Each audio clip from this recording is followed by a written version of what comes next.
Hey guys, welcome back to another video. So, matam kuirabagi tungda aise tasig na video say nungtigi thagatningbane but still aingonda matam kitang chinba madi hanakto luhong kong nung bai kaso yam yawbani na ko matam se kai thokpa aingonda ngamjadabagi upai leitabagi ai video se tum khar gap leire but adum yari gai changna thagalakna ba hotnajage do ngasigi video sidi short reading oigani aduga viewer requested video ni haidi hojikto board exams haidi 10 12 exams pu oiro natragana adum university ge exams pu oiro or any competitive exam thagado ba leiba satra sing commerce probably dum ayambana satra students sing gi viewers sing de yaubi ba natragana dum exam competitive exam job ko bagi dum prepare to riba sing da sudum yengbada resonate tawgani haina khanjai ngasigi video se exam oriented video ni ado tasayna aina adum handak board exam thagadaba mayam haidi aigi younger brother younger sister mayam gi khallaga aina video se samjabane adubu kai haidi adum atopa exam thanaba hotnariba amadi competitive exam or university exam or any exam thagadoriba singda sudum chawrakna general reading oibani resonate tawgani haina khalli ko so pile se pile ni thona khaidok chagi pile A amadi pile B ko pile ani shida sigi idle figure pile A se khanjira natragna blue idle figure pile B se khanjira habadu isai sana ngahtang post tawraga isada henna pamjaba pile duma choose tawbiro aduga lakadoriba exam sigi damakta isana keke prepare tawba mathau tai keke orakpi ai amadi adum kari energy leige kai affirmation follow tawba darkar leige habadu sigi affirmation card china pile ani makki supplement tawgani ko ado hours reading say without further ado let's get into the video. ꯑꯍꯥꯟꯕꯗ ꯑꯩꯈꯣꯏ pile A ꯈꯟꯕꯤꯕ ꯏꯆꯤꯜ ꯏꯅꯥꯎ ꯍꯥꯏꯗꯤ ꯁꯤꯒꯤ grey ideal ꯐꯤꯒꯔꯁꯦ ꯆꯨꯁ ꯇꯧꯕꯤꯕ ꯏꯆꯤꯜ ꯏꯅꯥꯎꯁꯤꯡꯒꯤꯗꯃꯛꯇ exam ꯊꯥꯒꯗꯧꯔꯤꯕꯁꯤꯗ ꯀꯩꯀꯩ ꯊꯦꯡꯅꯔꯛꯄ ꯌꯥꯏ ꯑꯃꯗꯤ ꯏꯁꯥꯅ ꯀꯩ ꯍꯣꯠꯅꯕ ꯌꯥꯏ ꯍꯥꯏꯕꯒꯤ ꯃꯔꯝꯗ ꯚꯤꯖꯟ ꯄꯤꯗꯣꯏꯅꯦ ꯍꯥꯏꯕꯗꯤ what to expect and what to do from your side ꯀꯣ ꯑꯗꯨꯒꯨꯝꯕꯒꯤ ꯃꯔꯝꯗ ꯚꯤꯖꯟ ꯄꯤꯗꯣꯏꯅꯦ ꯁꯤꯗ Queen of Pentacles, Six of Swords,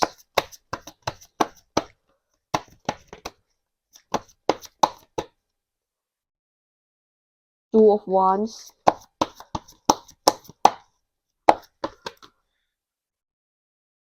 Six of Cups ko.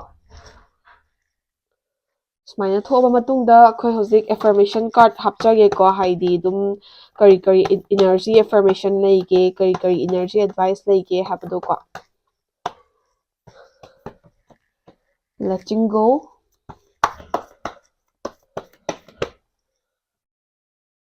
ultimate potential. So sumaina leire pile A gi damakta card che pick tawre ko ado pile A gi damakta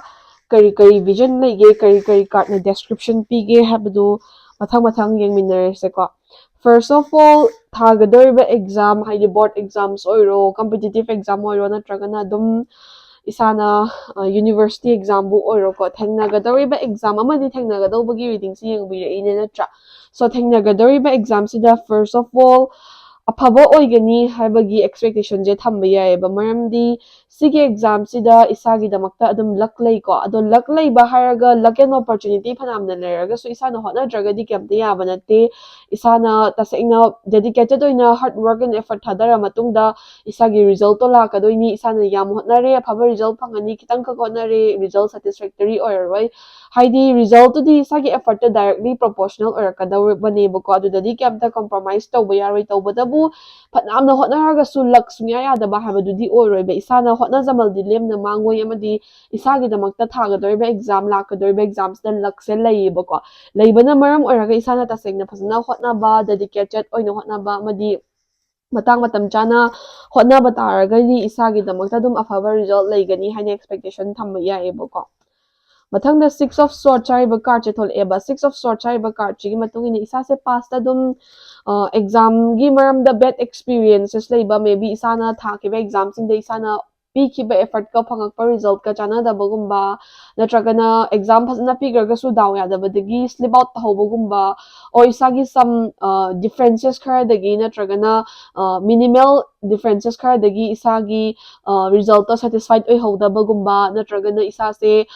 ꯑꯗꯨꯝ ꯀꯩ ꯍꯥꯏꯅꯤ ꯗꯤꯐꯤꯀꯜꯇꯤꯁꯀꯨꯝꯕ ꯃꯃꯥꯡꯗ ꯑꯗꯨꯝ ꯈꯔ ꯊꯦꯡꯅꯔꯛꯑꯝꯕ ꯌꯥꯕꯒꯤ ꯚꯤꯖꯟ ꯈꯔ ꯎꯏꯌꯦꯕꯀꯣ So aduna maram oiraga isaje handaki exam sibu habedi hojik to akhoi state ki oinadi exam se lan marak oiba sida phasna prepare tawba ngamdaba bu oiro like shu phasna ojana takpi daba bu oiro natragana preparation gi matam se charang harangna bagi minimal oina phangba bu oiro dumaina difficulties me amam su laibani ne isana sure oijadaba gumba adagi confidence hanba gumba adugumba khara dum thengnarak pe abai chances leibako ado hojik su dum go through tawbiram bi ai ko sise tawbadabu isana exam haibasidi exam ni ko hoi लारिक खक्तंग तौरगा लेगदबनी हाबदी नते but still exam हाइबसिना इसागे ब future गी विजन म्याम अमा ओपन अप तौरक्तोइनी फ्यूचर गी लंबी म्याम अमा सेमक्तोइनी लेबाक सेम नम होनद्रिकान इसा इसा हन मतिक चाबसिसु यामन दरकार लेनत्रा अदुना इसागे ओबा खोंगफम अमा सेमहौनबा खोंगफम चाबदे लेफौनबगी दमक्ता एग्जाम सिगी दमक्ता थोरोली प्रिपेयर तौदबसु यादे अदुना इसाने इसागे फियर दो ओवरकम तौबियु वर्क तौबियु मतम फंगबा मतम दे इसागे स्टडीज द फोकस तौबियु इसा मतिक चाबसे अफब लेबा अमा ओरकनबा यामना दरकार लै इसागी खोंगफम चाना लेफौबसिमा हाना दरकार लै हाबसिमा खंजिनबियोबा एग्जाम थागदोरिबा सिंसे को अदुना हौजिक मतम खरादंग ओरसु लैबा फाओइ तारगदी मतम खरादंग ओरसु फंगबोइ तारगदी फंगिबा मतम सिदे इसाना फजना प्रिपेयर तौनबा इसाना फजना ऑर्गेनाइज ओइना लैबियो हाबे एडवाइस से card फंगेबको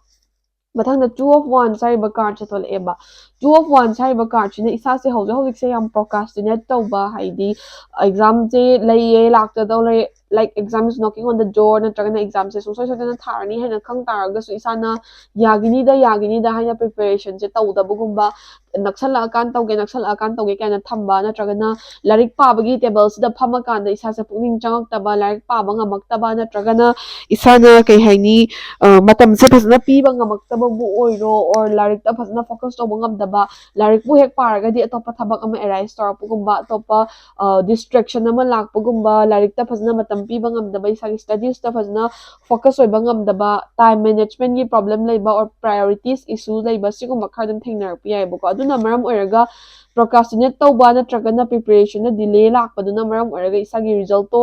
isana de expectation yam wang thangmaga expectation na mit tawdaba yabai chances su dum leibako aduna afaba phanam leraga su isana hotna dragadi yaroi habasima khangin biyo baduna time management hay view difficulties tholopa matana sort out to piyo madi prioritization do yari gai exam se overcome tawdri faw di studies ta thambiyo boko matang the 6 of cups hariba card che tholeba 6 of cups hariba card chi gi matung ni isa se exam se thana na ba hotnar pa matam da kitang emotional or pa matam amadi emotion na mang tharaga exam se bu lai thorak pa da dragon exam se bu yam hena serious na loksalak pa matam adum yarak pi ai ko isa na khangbi ga da badi exam se gi result si di isa gi ngasa ina haiza ba mai isa gi effort directly proportional or rakani isa gi dedication isa gi effort ki makha yam na polakani ko isa na yam phajna hotna zaman lem na mangoi laklai gani isa na hotna ba watle expectation do mit tawaroi ko aduna isa na yarigai matam leiri kan sida khara he na hotna na ba tawbiyo ba if expectation no wang thamboi taragadi ko mathangda energy card ani khak haidi affirmation oina supplement tawe first of all letting go ko haidi hoi exam se thagadawri haina loina mak thadu o haibadi na te but still exam se thagadawrabani na matam khara khak sidi exam sida focus to bus studies the focus to bus yamna mathau tai aduna pass ke any fear any incident or any issues e arigai kai haini kauthokpiraga hojiki oina ni exam sida isagi full focus leina ba hotna biyo haibako mathangda ultimate potential hariba energy card chi matungina isada exam se overcome tawba ngamna exam sida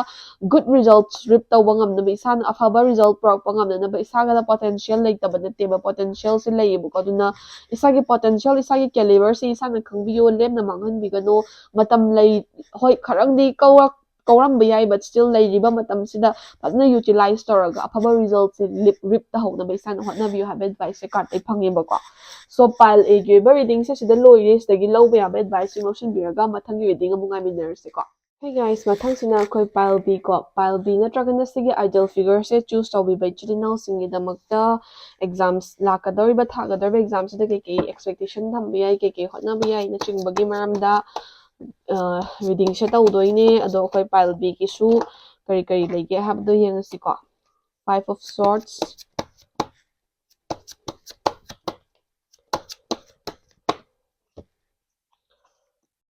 Joel ko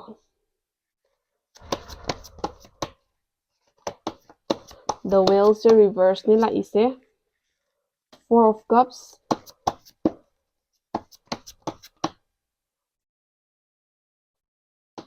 Nine of Pentacles, Queen of Swords ko.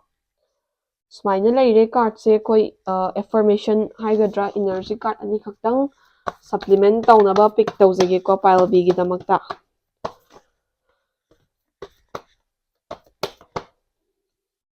Vitality,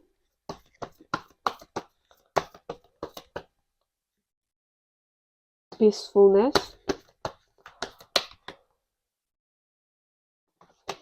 okay, strength. So sumaina pile B gi oiba card sing se leire pile B gi exam oriented reading sida kai kai lege habado ai haizer alge. Ahanbada Five of Swords sariba card se thole ko. Five of Swords sariba card sigi matungina pile B khanbiriba actually now sing say sana thainagadariba exam say it's a highly competitive zone ko. Exam macha rambiyai achobo rambiyai job ke exam rambiyai school ke exam rambiyai university ke exam rambiyai any type of exam rambiyai but isana face tawgadariba exam say highly competitive oiba zone ne habasima khangjinbiyo bako haidi isana hotnariba level dudagi khara henna hotnaba mi su yarongani ta na hotnaba mi su yarongani but competition di sungsor sudana laigani baduna competition mi amarak sida isana effort watlagadi isagi dedication watlagadi maningda dum lehogani habasima khangjinbiyu ko aduna isana yamchina competitive oiba competition prone zone oiba ama junction ka dawribani na isagi site gi best level effort thada dragadi result se rip to bakitang wagani habasima khangjinbiyu ko hoi isagi exam sigi result sida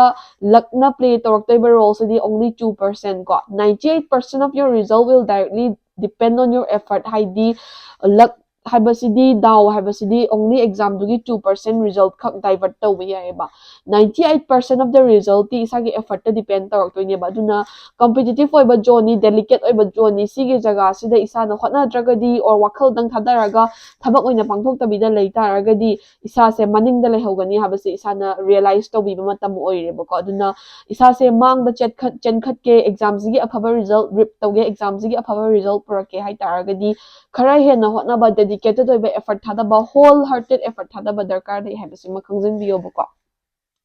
mathangda the whale hariba card se reverse thole ebako so sigi the whale hariba card se reverse ne isa se exam se pass to bangam na bana tragana exam sida good result pro pangam na ba isa da potential layeba yam deep oiba potential layeba leitaba na teba tawbadabu potential se isa ne misuse to ba haidi isa se aide hairabani na tragana aide loina khangabani haina isa da ego ma lakpa flexing ma lakpa aduna isa na laithokpa gumba ko exam se kitang laithok na lobagumba or heng exam yorakanda para loire exam yorakanda tower loire kaina khanba natragana loinamak hairani kaina dum overconfident oibagumba sigumba singsina isagi potential je misuse toba amadi heng result to isagi expectation ni wangmada lakpagi chances se yang wangeba ko aduna isada potential lay caliber lay aduna lemna mangan biganu misuse to biganu overconfident oibiganu hotnarigai loibana banate aduna hotnaba lepiganu have advice card te phangeba ko mathangda four of cups sariba card che thole AC four of cups sariba card chi matungina isa se habadi pile b khanbi ba chili now sing se kitang hojik se distracted oiba diverted oiba maybe isa gi imung manungda big event na may happen to bagi isa na like the focus to bangam daba or maybe hoy akhoi state ke hojik lai be issue mayam sina like to organize oina settle oina focus to bangam daba isa se dum maybe relationship na influence to babu or friendship na influence to bo or na tragana family gi issue na bu oiro larik tagi distracted oiba diverted oiba larik ta pukning changdabagi mawong matau khara su dum uwa phangi ko hoi achauba problem mayok narambiyai issue mayok narambiyai natragana issue macha oirambas yai tawbadabu hojik ti exam si khak isagi mangda priority oina thambasima di yamna mathau tai aduna exam sida yarigai focus oina leinanaba yarigai angamba level da hotnabiyu habe advice card te phangeba ko mathangda nine of pentacles haiba amaga queen of swords haiba amaga card ani thole ko so aina nga sai haja ki badumaina exam haiba sida play torakadoriba lucky roll sidi only 2% ni aduga 98% hai over result sidi exam sigi result sidi isagi effort depend taraktoine baduna isani isagi khangja haijaba knowledge se phasna use toba misuse tawdaba misguide tawdaba natragani isagi dum haija singjariba knowledge sigi mathakte isagi hotnaba do khara hena hotnaba isagi potential je sharpen tawba isagi khara hena dedication thadaraga hotna taragadi afaba result adum satisfied oiba result phangba yabai chances se yam positively lay yam high oina di layeba ko aduna isana sigi chance se manghanbigano thagadorbe exam sida afaba positive result rip tawnaba hotnabiyu isagi effort to phasna thadabiyu matam se arembana manghanbigano phasna hojikki oina exam sida focus tawbiyu habe advice se card te phangibako mathangda energy card ne ko energy card se ahum ne first of all vitality ko exam se thana da bahot na pa matam da prepare taw na bahot na bade isa gi health ki su yamna take care to you health da su khara focus to you prioritize to you healthy oi draga di hayeng exam da na sala ga di exam thaba ngam da ba na draga na exam do isa gi health na maram oiraga isa gi focus to health to ina he na chakki ba exam matam da ko adum ana ayek ta chat kiba yabagi chances su lay aduna sise thoktanabagi namakta exam se thananaba hotnabagi effort and preparation se da isagi health so dum vitality se strong oina lainaba healthy oina lainaba su hotnabiyu haiba advice se first ta phangi ko mathangda isagi exam sigi damakta prepare tawnaba hotnabada hoi akoi state ki situation sina kitangdi wana thokpa yai but still isa se yarige peaceful minded oina lainaba wakhal se calm oina lainaba hotnabiyu duga calm mind da isagi studies to focus to base am darkar leyebako mathangda any issues or difficulties solakpa matamda overcome tawba ngamnaba amadi exam se go through tawba ngamnaba strength to isada sungsoi soidana leyebako aduna isana potential and caliber or strength to misuse to bigonu matang matam jana phajna sijinaraga exam se overcome tawba ngamhauna ba isana hotna biyo have advice se card tay phangebako so pile bigay reading so matang swaida loijare stagi lawba yaba advice sing lawsin biraga matang reading amunga minarasiko thank you for watching